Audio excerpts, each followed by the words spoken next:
حضرت عمر فاروق رضی اللہ عنہ کے دور خلافت میں سن 18 ہجری میں پورے جزیرے عرب میں بڑا سخت قحط پڑا، جس کی وجہ سے لوگ مرنے لگے، حتیٰ کہ جانوروں کے جسم میں خون تک خشک ہو گیا۔ حضرت عمر رضی اللہ عنہ کو اطلاع ملی کہ مصر میں اناج و غلہ کی پیداوار خوب ہو رہی ہے۔ آپ نے وہاں کے گورنر حضرت عمرو بن العاص رضی اللہ عنہ کو خط لکھا کہ یہاں حجاز میں غلہ کی کمی ہے اور مصر میں اس کی فراوانی ہے، اس لیے تم یہاں والوں کے لیے غلہ روانہ کرو۔ حضرت عمرو بن العاص رضی اللہ عنہ نے جواب میں لکھا کہ آپ مطمئن رہے، میں اونٹوں پر لدوا کر اتنا غلہ بھجواؤں گا کہ اگر پہلا اونٹ مدینہ میں ہوگا تو آخری اونٹ مصر میں ہوگا۔ عرض یہ کہ غلہ آیا اور حضرت عمر رضی اللہ عنہ نے اس کو تقسیم کر دینے کا حکم فرمایا، اور لوگ آ کر غلہ لے جا رہے تھے۔ ایک صحابی حضرت بلال بن الحارث رضی اللہ عنہ جو جنگل میں رہتے تھے، انہوں نے جب غلہ کے بارے میں سنا تو چاہا کہ وہ بھی آ کر غلہ لے جائے۔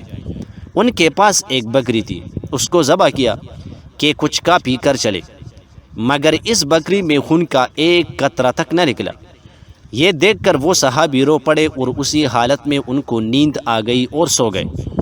خواب میں دیکھا کہ اللہ کے نبی صلی اللہ علیہ وسلم آئے ہیں اور فرماتے ہیں، حیات کی خوشخبری سنو، اور عمر کے پاس جا کر میرا سلام کہو اور ان سے کہو کہ میں نے تم سے ایک عہد لیا تھا اور تم وعدہ کے پورا کرنے میں سخت اور پکے ہو، پس عقل سے کام لو، عقل سے کام لو۔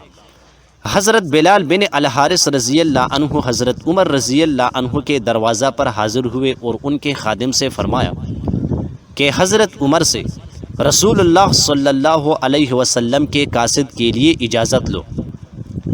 حضرت عمر یہ سن کر خود باہر تشریف لائے، انہوں نے ساری بات آپ کو بتائی۔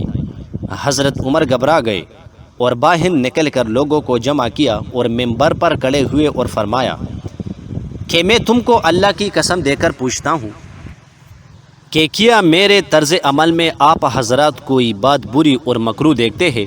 لوگوں نے کہا کہ نہیں۔ حضرت عمر رضی اللہ عنہ نے صورتحال بیان کی تو بعض صحابہ نے کہا کہ آپ کی غلطی یہ ہے کہ آپ نے 61 سالی کے اس موقع پر اللہ سے مانگنے کے بجائے اپنے گورنر سے غلہ طلب کیا اور اللہ سے استسقاء یعنی پانی طلب نہیں کیا۔ یہ بات رسول اللہ صلی اللہ علیہ وسلم کو پسند نہیں آئی اور اس پر آپ کو تنبیہ کی گئی ہے۔ حضرت عمر رضی اللہ عنہ نے فرمایا کہ ہاں یہی بات ہے۔ پھر آپ نے نماز استسقاء پڑھی اور نبی کریم صلی اللہ علیہ وسلم کے چچا حضرت عباس رضی اللہ عنہ کا واسطہ دے کر اللہ سے دعا فرمائی۔